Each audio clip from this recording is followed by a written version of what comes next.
Oh, me. Hello, everyone who might be watching. Camera's right here.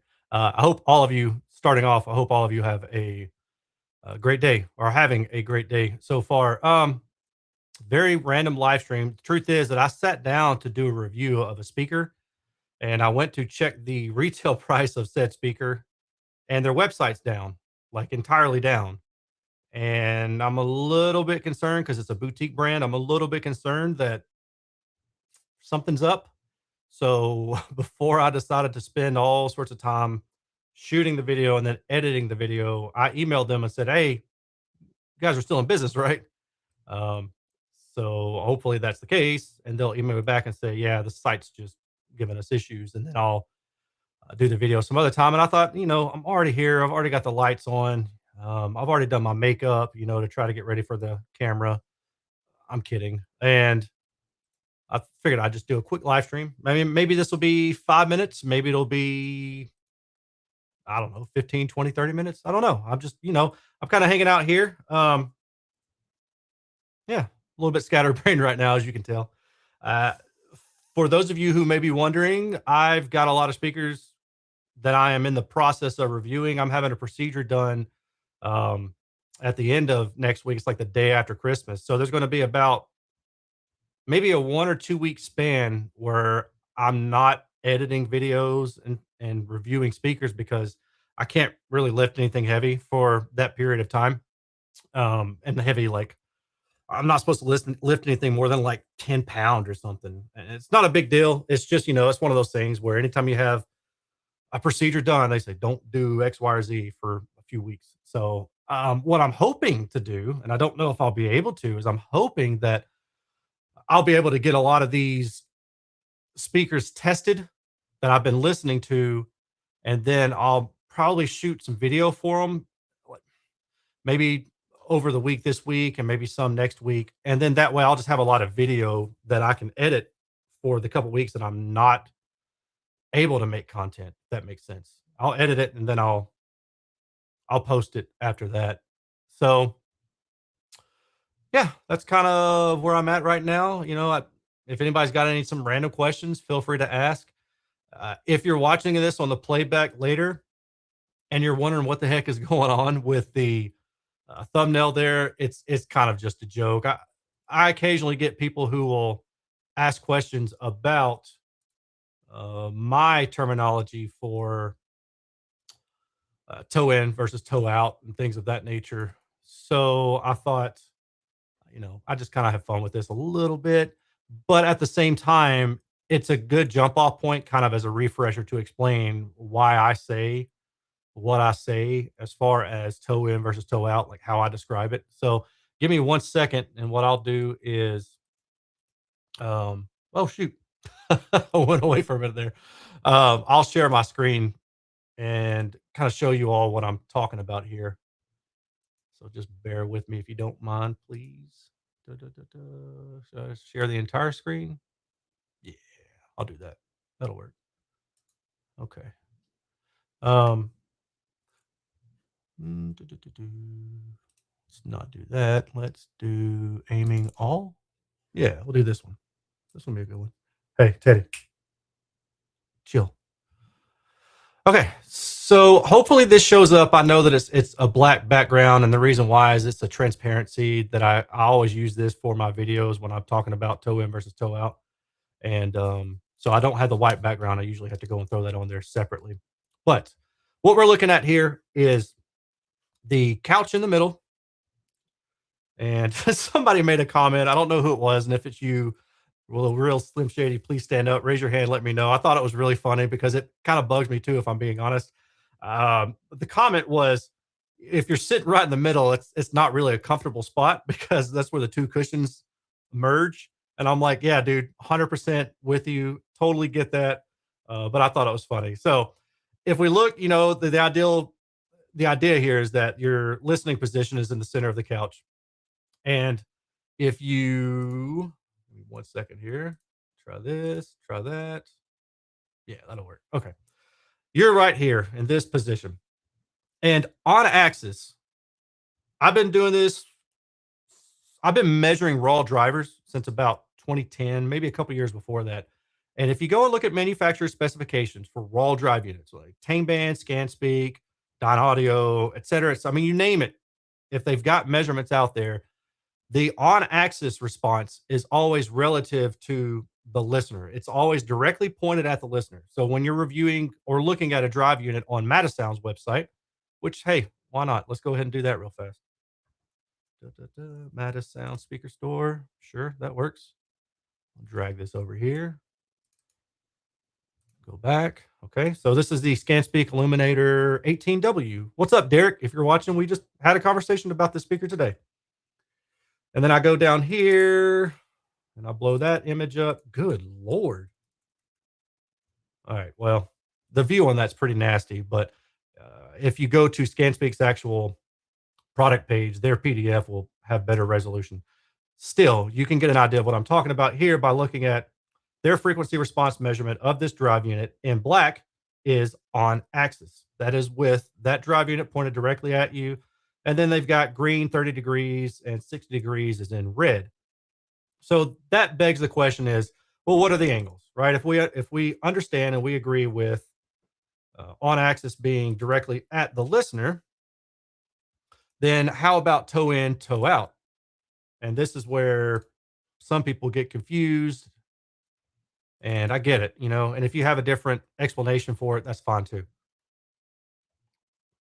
But I like to show this when I talk about it because if I didn't, then those people who don't follow the same logic that I do would think I mean something else. So in black, you have these speakers that are pointed directly at you on axis, and they're coming straight down the pike. Okay.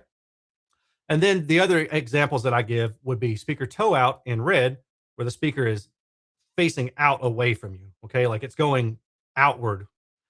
That would be this red line right here and over here. And then toe in, and I have 30 degrees toe in, would be when the speakers are crossing in front of you. Okay. So to recap, on axis is always reference to the listener, pointed directly at the listener. Off axis can be any angle, like any angle. Okay. But when I talk about toe in versus toe out would be take the listener and then toe them outward away from the listening position. And then toe in would be take the listener and then toe them more inward toward the listener. Okay. If you define it differently, that's fine. That's fine. But if you're making a YouTube video and you're trying to teach people about something, you at least have to have your own methodology and you need to tell people what that is. So that's what I'm doing there. And I can hide this now. Okie dokie. Hopefully that makes sense. Da, da, da, da. In reference to my procedure, one cushion for each cheek. Yeah, I need some donuts. If you guys want to send donuts my way, if anybody watching this happens to work for Dunkin' Donuts, get at me, dog. Earl Simmons reference there, by the way, which is another reference. And if you get that, please let me know in the comments. Get at me, dog. Earl Simmons. Okay. All right. And also, if you work for Snickers, get at me. Triangle setup is bogus. No, it's not. That's exactly how stereo is designed to be listened to, like from the origination of stereo. It's an equilateral triangle. Now you could tone them a little bit in or out, right? But that is more speaker dependent. But the idea to get a proper phantom center and the way that albums are mixed and mastered usually is with that equilateral triangle. Okay. Now there are variations to that to some degree, no pun intended, but for the most part, triangle. Well, snap, your body distortion is above 3%, hoping for a speedy recovery. You guys got jokes. I like it. This is why I like you all. All right. When you did car audio, did you prefer a three-way front stage with or without rear fill or full rear fill speakers involved? And what was your favorite DSP? So favorite DSP is Helix. There are other ones now, but a lot of them are boutique and they're super expensive. And honestly, I don't understand why. I mean, there's a lot of fancy terminology with them, but I just don't understand why. As long as you've got proper parametric EQ capabilities with a Q of, I would say 20, right? I mean, you don't necessarily have to go higher than a Q of 20. That should do it. And as long as you have the ability to set the EQ band that you want to, like a true parametric should be, and as long as you have different crossover filter options, then I don't know, man. Just Helix is good enough for me. Paying $4,000 for a DSP until somebody does proper blind ABX listening tests on these and say that they can clearly hear a difference. Who cares? Don't spend $4,000 on a car audio DSP. It's a waste of your money, flat out. Okay. Did I prefer a three-way front stage with or without rear fill? So the assumption is I prefer three-way front stage. I did. Many, many reasons, not needing to get into that here. With or without rear fill. So rear fill is one of those things that's like really tricky. And it's also very preference based. If you use rear fill, you can introduce some ambiance to the recording. You're altering the playback system um, by giving you a sense of space, right? But it can vary from song to song, and the intensity of how you set that up can also vary from song to song too. Long story short, ultimately, I got to the point where I felt it was more distracting at times than it was cool, if you will. So I just quit using it. It's up to you though. I mean, do whatever makes you happy, man. It's your car, it's your stereo. Nobody can tell you that what you enjoy is wrong, or they can, but you can still ignore them too, I guess, if you wanted to. Um, oh, it's a good question. Are you planning on reviewing the KEF Q1 Meta? I have it in right now. One of my Patreon members loaned it to me to review. I am in the process of listening to it right now, and then I'm going to try. I've got another speaker on the Clipple right now.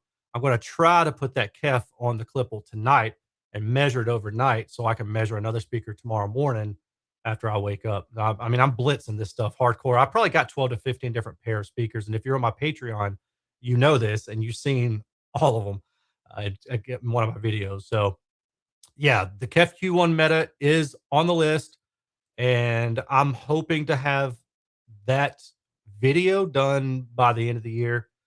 As I said earlier, I'm trying to blitz a lot of these and get as much done as I can, which means me trying to make the videos and then I'll edit them when I'm down and I'm after my procedure. I'm not able to do anything for a little bit.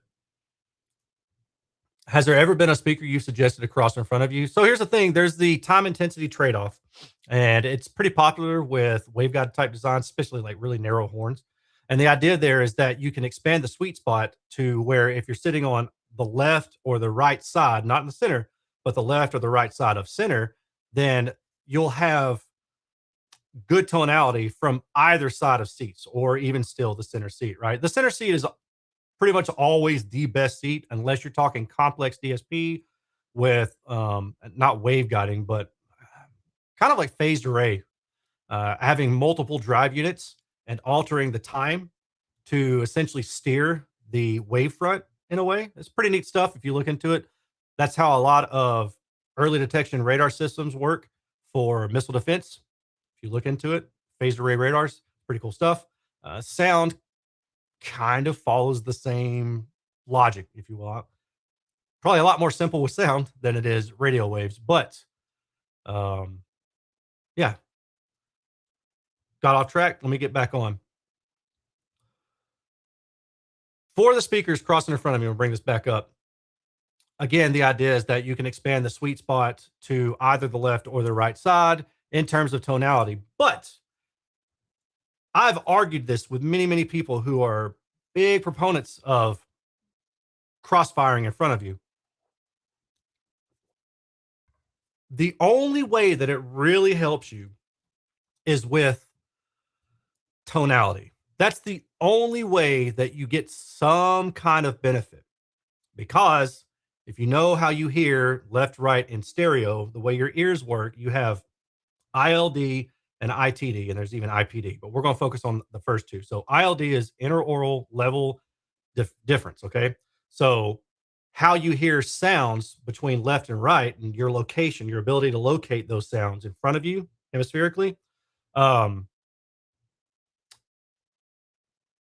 azimuthally, not hemispherically. Okay.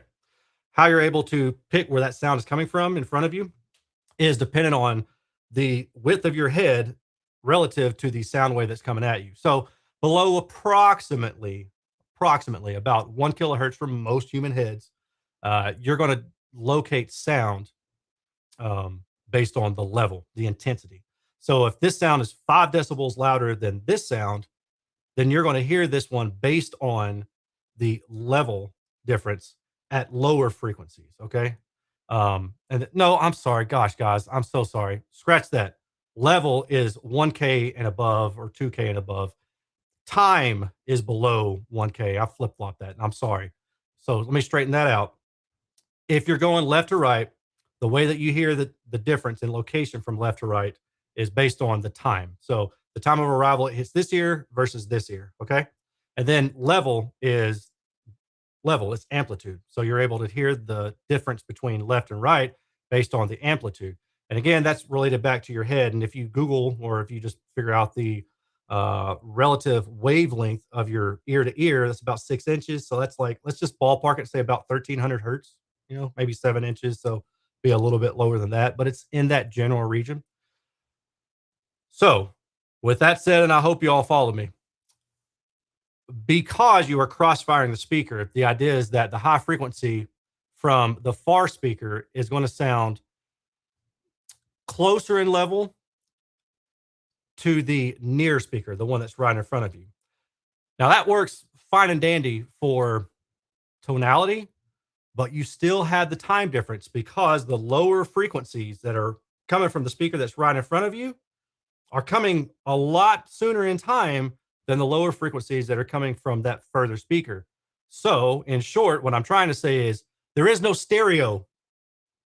There's no stereo. So, tonality may sound the same, but imaging is gone. Everything you're going to hear is going to sound like it's coming from this near speaker, unless you want to talk about higher frequency. And that's where I say you're going back more toward tonality and not overall imaging accuracy. Okay.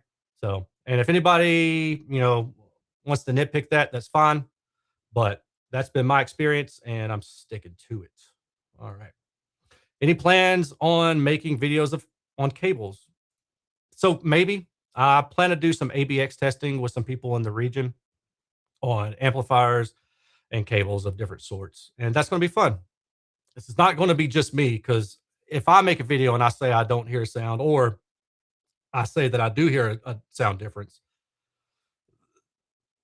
then it's all on me. And then I have to say, like, well, you either trust me or you don't. But if I can get 4 or 5 or 6 different people to be part of this test and we come to a pretty good consensus, then there's less ability to really argue with the results. And when I do it, I'm going to make sure that it's bulletproof as best that I possibly can because I understand that I'm opening myself up to a world of drama, but I think it'll be fun, honestly. And my goal really isn't to prove that you can or can't. I mean, I already know that you can hear differences in certain kind of amplifiers based on the output impedance. I made a video about this. It's been known for probably 30 years before I made the video, so it's not a new thing. It's more about just trying to bring this information to a new audience. As far as if I heard a difference in cables, if there was a consensus like, yeah, we definitely heard a difference in this test that had this cable, right? Because they wouldn't know. Then I would say well, there's got to be a reason. So I would hunt down that reason. Was it the setup? Did I do something wrong in the setup? If it's cables, it should just be switching cables. Was the cable bad? Is this cable intentionally colored in some way? Is there something going on in this cable to make it sound different? That would be that would be the science part that I'd be trying to hunt down. Aaron, do you remember what toe in, toe out you preferred for the KEF R3 metas? I got mine facing straight out into the room at about 8.5 feet away from them. I've treated the sidewalls though. Yeah, that's fine. I mean, if you like it, the R3 meta, I kind of want to say that maybe they were a little bit accentuated in the higher frequency area, but I don't know if I'm getting that one confused with the regular R3 non-meta version.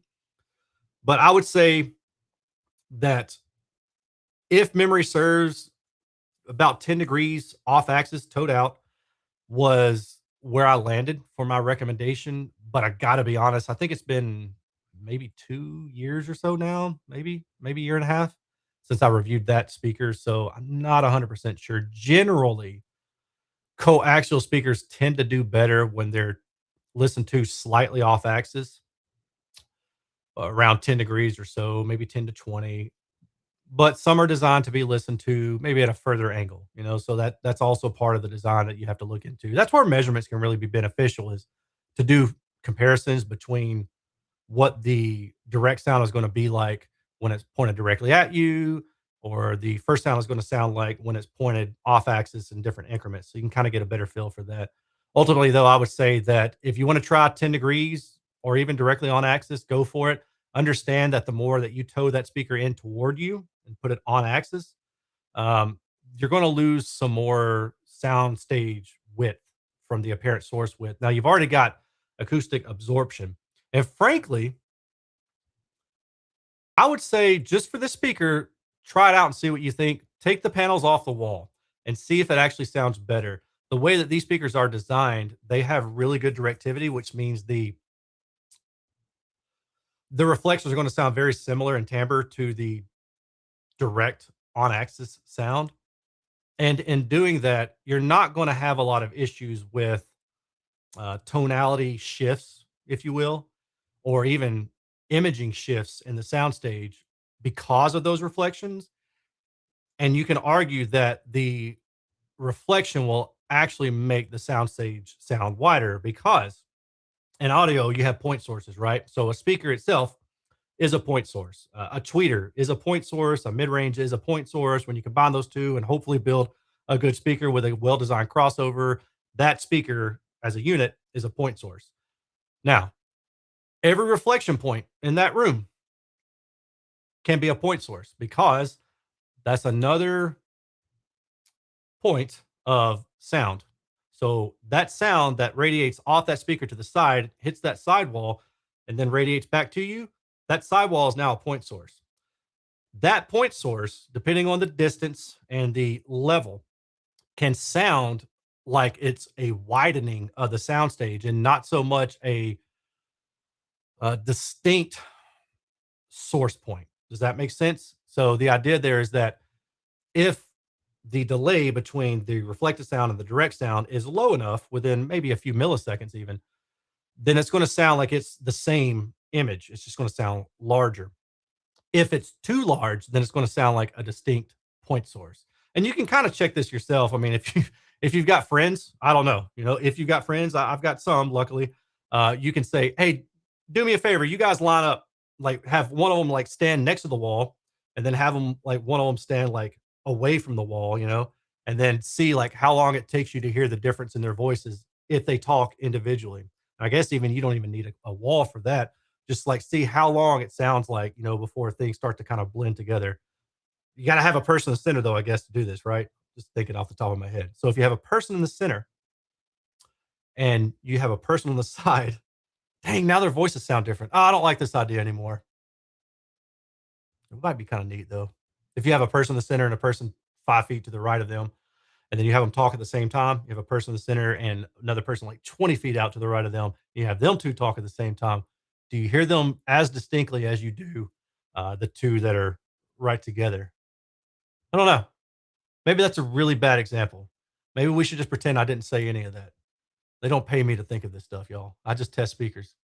Um, Krispy Kreme is king. I don't know, man. Duncan, I'm with John here. Duncan all the way for me, man. Uh, you come to Florida and don't come listen to the best stereo you've ever heard. You're right. It's the best stereo that I've never heard is what it is. Maybe next time. Maybe next time. That's funny. Um, yeah, let's see here. I don't think you've reviewed one, but your initial yeah, I don't think you've reviewed one, but your initial thoughts on using R6 metas as a stereo pair. I'll replace a sound bar with a pair of them and an SBS sub due to space restraints. Yeah, dude. Yeah, because I recommend the Q6 meta, think it is. You could use those as a stereo pair, and the R6 meta is a step above that. So for sure, obviously, don't lay them down, right? I mean, it's gonna be better if they're standing up, but not a whole lot better. This isn't like an MTM because it uses a coaxial, but I still think you're going to get better results for stereo if you stand them up. Yes, sir. All right. You know what? I think I'm out. I think I'm done here. Let me check something real fast.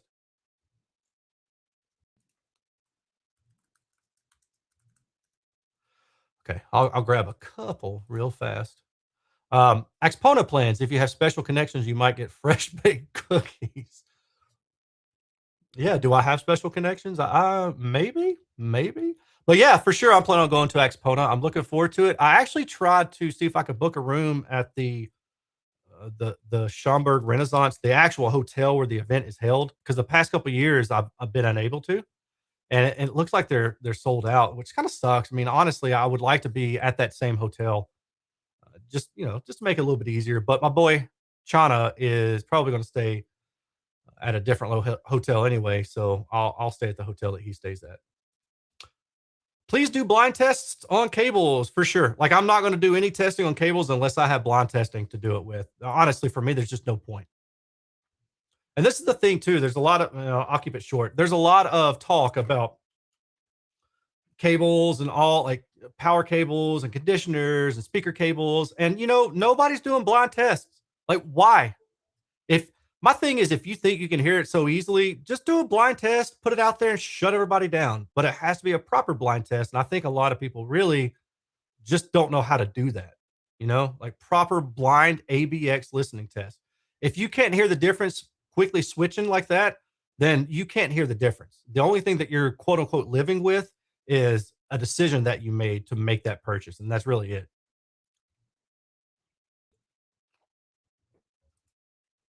Do you have any experience with Odyssey automatic room correction? If so, how much can it improve the sound? Yeah, I used it for about 5 or 6 years in my old home theater. It helps a lot. Personally, I prefer direct live. Now, I don't know if Odyssey has made jumps since, let's see here, about, gosh, when was that? 2017, 2019, somewhere in that ballpark when I switched over from Odyssey and just started using my own manual EQ and my Rain DSP processors.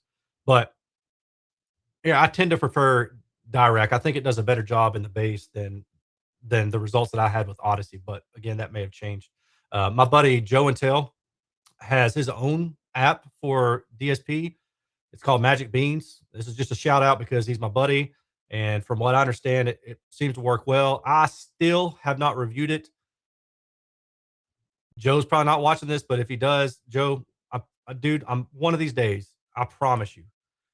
So anyway, you may want to look into that. It's called Magic Beans. I still remember your white car you had set up. The thread on DIY was epic. Yeah, I worked on a white car for somebody, but mine was a black one, and that thing was nuts. Do I have any experience with Lingdorf Room Perfect? I sure don't, man. I'm sorry. Let's see here. If I adjust phase on small home theater subwoofers, is the goal to adjust the phase on the crossover of 80 hertz to be the loudest? Yeah, essentially. I think one trick I learned in car audio is the invert the polarity or the phase. So if you have it set to 0 on your DSP, flip it to 0 and then make the adjustment until it sounds like it's just not even there, and then flip it back to flip it to 180 and then flip it back to 0 or whatever way you want. Basically, what I'm saying is start off with the incorrect phase, try to get the most incorrect phase to the point where it's like there's just a hole in the sound and it's really localizable. And when you do that, then flip the polarity, like the 180 degrees, flip that back, and then you'll be most in phase. Now, within reason. Now, we can talk about 5 degrees phase shift being off a little bit here, there, sure. But honestly, I think that's the easiest way to do it. It's by far the most audible, having played around with all pass filters and stuff. And the other thing I would suggest too is when you do that, get you some test tones. You can find them on the internet. You can download these for free. You can use them on REW's generator. You can burn them to a disk or put them on a USB drive or whatever, however you need to. But get you three tones if you're going to target around 80 hertz. Get you 63, 80, and 100. And those are like the standard third octave EQ bands, right? And the reason I say that is because it gives you enough room on either side of that crossover point to make sure that the the trade-off that you're going to get between 63 to 100 is acceptable to you, because I can tell you this too, that you may have the phase at 80 hertz, for example, set up like just dialed in. But when you get down to 63, it's a little bit wonky, and when you go up to 100, it's also a little bit wonky. So if you go back to 80 and maybe you bring it down, if we're using like an all pass filter with 10-degree increments, right? Let's say you bring it down 10 degrees and you're aware that yeah, you've lost maybe zero point 0.2 dB SPL of phase alignment at 80 hertz, but maybe you've given yourself a little bit better phase alignment between 63 and 100 overall. And I would take that trade off any day of the week, because if you're going to notice a suck out at one frequency versus a boost at another one, and they're like right by each other, I don't want that. I'd rather kind of split that difference within reason and go with that. So that would be my advice. Again, get you a couple test tones or get you a few different test tones, the 63, 80, and 100, and set up your phase like that. Okay. Hope that helps. Please do blind test on speakers. ABX is way to go. Well, that's easy because the only way to do true blind test is honestly to do it the way that Harman did it for their, well, I don't even know if it was just Harman at that point, but where you have the roller that shifts the speakers out of place. Because if you set speakers right up next to each other and you cover them up, I mean, I guess if people don't know what's there, but you can still say, well, this one is further left of that one, so I definitely know I'm listening to two different speakers. That's number one. Um, Number two is it could be argued that, actually, for a fact, you're changing the radiation pattern of both of those speakers when you put them side by side. So that's the part where listening in a mono can be beneficial. But blind test ABX speakers, I've done it many times for my reviews, and I just kind of quit doing it. And now I just listen for the differences.